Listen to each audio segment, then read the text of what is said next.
আপনারা আজকে দেখতে পাচ্ছেন এখানে একটি গাঁজার গাছ হয়েছে। এখানে কেউ একজন গেড়েছে, এখানে পাহাড়ে যায়, হয়তো আমরা দেখতে পাচ্ছি না তাকে, হতে পারে। গাছটা নিয়ে এখন কি করা যায় আপনারাই বলেন। দেখেন জি, আজকে আমরা কাজ করতে এসেছি এখানে।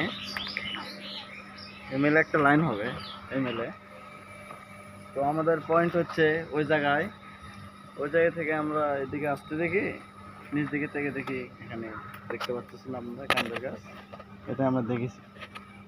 সো এখন এটা কি গাঁজার গাছ আসলে কি আমরা তো বলতে পারছি না, তো ওরকম মনে হচ্ছে। এখন আপনারাই বলেন এটা কি।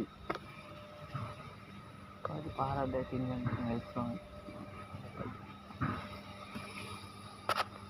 এটা খাওয়ার জন্য তরিফুল উতলা পাতলা হয়ে গেছে, তুলে নেওয়ার জন্য হাসি দিচ্ছে, মুচকি হাসি। হ্যাঁ ইয়ে আছে।